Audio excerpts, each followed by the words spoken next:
நான் முத்தம் தின்பவள் ஒரு முரட்டு பூய்வள் நான் தினமும் தோற்பவள் அந்த ஆடை சண்டையில் நான் முத்தம் தின்பவள் ஒரு முரட்டு பூய்வள் நான் தினமும் தோற்பவள் அந்த ஆடை சண்டையில் திரிபுரையும் ஷோ மாமா என்ன பண்ணுறீங்க? நீங்க குளிச்சுட்டு வந்ததோட என்ன பண்ணுறீங்க? நீங்கள் கையை எடுங்கங்க, எனக்கு ஒரு மாதிரியாக இருக்கு மாமா. ஐயோ மாமா, இது அம்மா வீடு, திடீர்னு சோனி எதுவும் உள்ளே வந்துடுவா. கையை எடுங்க மாமா. சும்மா இருடி, அங்கதான் தொடாதேன்பே. இங்க அம்மா வீடு தானே, அப்படிலாம் யாரும் எங்க அத்தை உள்ள வரமாட்டாங்க, சோனியும் வரமாட்டா. இதனாலே சும்மா இரு. ஷோ மாமா, எனக்கு இப்படிலாம் இருக்கு, எனக்கு ஒரு மாதிரியாக இருக்குது. விடுங்க மாமா, விடுங்க. நான் என்ன சொல்லியிருக்கேன் உங்ககிட்ட, ஐஸோட வாழ்க்கை செட்டில் ஆனதுக்கப்புறம் தான் இதெல்லாம். இப்போதைக்கு ஒன்றும் வேண்டாம். சரி, உன்னை கட்டிக்கிட்டு நான் என்னதான் பண்ணணும் தெரியல போ. வீட்டி அதுதான் வேணான்ட்ட. கொஞ்சம் கையை கூடையாடி வைக்கக்கூடாது. பின்ன நான் என்னடி கல்லு மாதிரி இருக்க சொல்லிட்டியாடி நீயா? ஏண்டி சந்தியா பேசிக்கிட்டே இருந்தா நீ சுத்தப்பட்டு வரட்ட பாரு நீ என்ன பண்றன்னு. மாமா வேண்டாம். ஷோ மாமா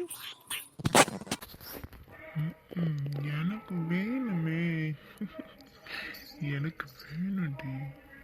பாரு நீ இப்ப பாருப்ப.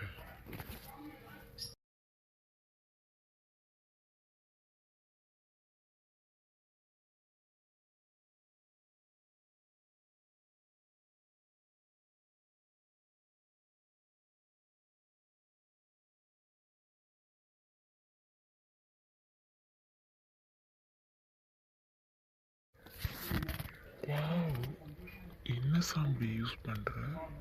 உன்னோட தலைமுடி வாசனை இவ்வளோ கம்மன்னு இழுக்குதே. வேற என்னென்னமோ மூடெல்லாம் போகுது.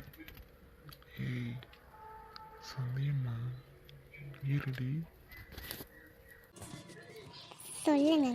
சொல்லுங்க.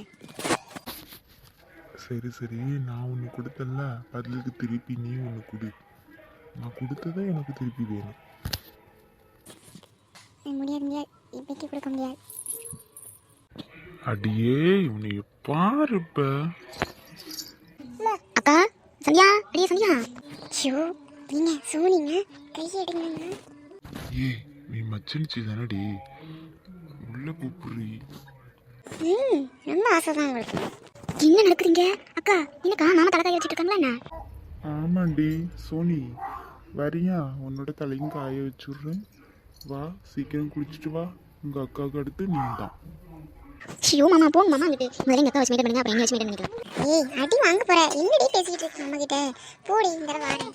ஷியோ அக்கா சந்தியா, நான் மாமா சும்மா விளையாட்டு பேசிட்டு இருக்கோம், நீ ஏன் இவ்வளோ கோபப்படுற? அடி வாங்க போறடி சோனி, போடி. போக மாட்டேன், மாமாவை இங்கே நின்று பார்த்துட்டு இருப்பேன். என்னடி பண்ணுவேன்? இப்போ பாரு போடி, நான் அம்மாவை கூப்பிடவா? அம்மா இருடி போறேன். அம்மாவை கூப்பிட்டா திட்டிகிட்டே இருப்பாடி, கிட்டி. சந்தியாம்மா, ஏன்டி அவ்வளோ விரட்டிவிட்ட? நானும் சோனியும் ஏதோ பேசிகிட்டு இருக்கோம். உனக்கு என்னடி, நீ தான் பேச மாட்டேற. நான் உன் தங்கச்சி சோனி கூட பேசிக்கிட்டு இருக்கேன். ஏன்டி விரட்டி விட்ட? டேய் மாமா, அடி வாங்குவீங்க பார்த்தீங்க. எப்பயும் என்கிட்ட மட்டும் தான் பேசணும், என்னை மட்டும் தான் கலாய்க்கணும், தெரியுதா? அதிகம் பிரசங்கி பண்ணீங்க, முட்டை முடியறடே நோண்டி எடுத்துருவேன். சந்தியா ஏங்க அடுத்த அம்மா. அம்மாடி சாப்பாடுலாம் ரெடி ஆகிட்டுமா? ரெடியாக குளிச்சிட்டிங்களா? கொஞ்சம் கிளம்பி சாப்பிடுவாங்க, சரியா? அம்மா போய் எல்லாம் எடுத்து வைக்கிறேன். தம்பி வாங்க தம்பி. அத்தை நீங்க போங்க, நாங்கள் கிளம்பி வரோம். வெரைட்டியாக சாப்பாடுலாம் செஞ்சாச்சு. அது சாப்பிட்டதுக்கு அப்புறம் நம்ம ஒரு புட்டி நல்லா வீட்டுக்கு அள்ளிட்டு போயிடணும். கொண்டு போய் நம்ம வீட்டுக்காரன் பாவம் என்ன திட்டினாலும் நம்ம மப்பிளர் மட்டும் நம்ம வீட்டுக்கார இல்லையா, அவருக்கும் கொஞ்சம் கொடுக்கணும். பாவம் வீட்டில் அந்த ஆளை சுட்டு போட்டுட்டு வந்து அந்த காஞ்சி போனால் கருத்து தோசை தின்னுட்டு, அந்த ஆளை பிடிச்ச சட்னி தின்னுட்டு அந்த ஆளை கிடக்கார் பாவம். நம்ம அங்கங்கே வாங்கி தின்னுட்டு போயிடுறோம். அவர் அந்த ஆளை நம்ம செஞ்சு கொடுக்குறது தானே திங்கிறாரு. அங்கேருந்து இங்கேருந்து எடுத்துகிட்டு வந்தேன்னு சொன்னாலும் தின்னு தொலைய மாட்டான் அந்த மப்பிளர் மண்டை. இந்த வீட்டுக்காரனுக்கு அடுத்த வீட்டில் வாங்கன்னு சொன்னால் பிடிக்காது. நம்ம தான் செஞ்சோம், கொஞ்சம் போட்டு செஞ்சாங்க அப்படின்னு சொல்லி சாப்பாடு கொடுக்கணும். என்ன நாலும்படி சாப்பாடு செஞ்சு வச்சுட்டு என்ன வெறிக்க பார்க்குறீங்களே எப்படி எல்லாம் எவ்வளோ எல்லாம் அப்படின்னா எங்கள் வீட்டில் அப்படி தானே 2 பேரும் சேர்ந்து நாட்டு குழம்பு வச்சோம். என் நாத்தனா கறி வந்துட்டா. நான் வந்தது கொஞ்சம் ஊற்றிட்டு போங்கன்னு சொன்னேன். நெருக்கி அரை சட்டி குழம்புக்கு நல்லா ஊற்றி போட்டியே. இப்போ என்ன ஆட்டையை போட்டுட்டு போகலான்னு பார்த்துட்டு இருக்கல என்ன இந்த வாட்டி சந்தியா எல்லாம் சாப்பிட்டதுக்கு அப்புறம் தான் நீங்கள் சூத்திர கையை வைக்கணும். இந்த பியாரி எடுத்து வந்துட்டால இனிமேல் போச்சு போ. நம்ம கனவு கண்டதெல்லாம் பாலா போச்சு, மண்ணா போச்சு. போ எல்லாம் போச்சு, கட்டையில் போச்சு. போ இப்போ பியாரி எடுத்தவளுக்கு மூக்கு எடுத்துடுமே. எப்போயாச்சும் ராணியை கடை கேட்டு கொஞ்சோண்டு என் பிள்ளை வந்திருக்க ஸ்கூல் விட்டு அப்படின்னு கேட்டு கொஞ்சோண்டு வீட்டுக்கு வாங்கிட்டு போகலாம் பார்த்தேன். இந்த பியாரி எடுத்து வந்துட்டால இனி போச்சு போ. அம்மா மொபைல் கொண்டுட்டு போ அந்தால. என்ன அப்படி பயங்கர யோசனையாக இருக்குது. நான் வர்றதுக்கு முன்னாடியே எதுவும் தப்பா வாளி அப்படி இப்படின்னு எடுத்து ரெடி பண்ணிட்டு போதுமா பத்தாதா குழம்பு நிறையா எடுத்துட்டோமா என்னன்னு யோசிச்சுட்டு இருக்கல என்ன அப்படி இப்படி இருந்துச்சு. கண்டு போட்டுச்சுன்னா வச்சுக்கோங்க. நாலும்படி அங்கிட்ட இங்கிட்ட தூங்குற நாலும்படி பிச்சு விரட்டி காலி பண்ணி விட்டுருவோம் பார்த்துக்கோங்க. சின்ன பண்ணி நான் அப்படிலாம் பண்ணுவேன் சின்ன பண்ணி. இல்லை சின்ன பண்ணி நான் நம்ம சாப்பாடு செஞ்சு வச்சுட்டு அதை நல்லா பார்த்து ரசிக்க எனக்கு ரொம்ப பிடிக்கும். பார்த்துட்டு எங்கள் வீட்டையும் அப்படி தான் பண்ணுவேன். நான் சாப்பாடு செஞ்சு வச்சுட்டு என்னென்ன அப்படின்ட்டு ஏற்றி இருந்து இவ்வளோ செஞ்சிருக்குமா அப்படின்ட்டு நான் ரசித்து பார்ப்பேன். சாப்பாடு போடும்போது ரொம்ப அனுபவிச்சு நல்ல சாப்பாடு போடுன்னு பார்த்துக்கிறேன். இந்த பொய்யெல்லாம் நீங்கள் என்ன சாப்பாடு செய்வீங்க எனக்கு தெரியும். ஒரு புளி தண்ணியும் ஒரு துவையனையும் வச்சு அந்த சோத்தை வடிச்சு அந்த அளவு வைப்பியே அதுதான் வைப்பியே. பாவம் அந்த அண்ணன் தின்னு எப்படி அழைச்சி போய் ஒல்லியாக நிற்கிறாரு. நீங்கள் மட்டும் அங்கிட்டு இங்கிட்டு ஓசிலேயே வாங்கி தண்ணி என்னாமா இருக்கிறீங்க. பேர் எடுத்து சின்ன பண்ணு ஏன் சின்ன பண்ணி இப்படி கண்ணு வைக்கிற. இந்த அளவு வாரம் பேசுகிறோம் பழகிறோம். அந்த அளவு நாளைக்கு வந்து 2 இட்லியோ தோசையோ கொடுப்போம் காலையில் வர நேரத்தில். அதில் 2 சாப்பிட்றது வேணான்னு சொன்னால் உன் மனசு கஷ்டப்படும் பார்த்தியா. அதனால 2 சாப்பிட்றது ஏன் சின்ன பண்ணி இப்படி நினைக்கிறேன். ஏன் சட்ட சும்மா இருங்க. நீங்கள் ரொம்ப நடிக்காதீங்க. எனக்கு தெரியும் உங்கள் வேலையை பற்றி.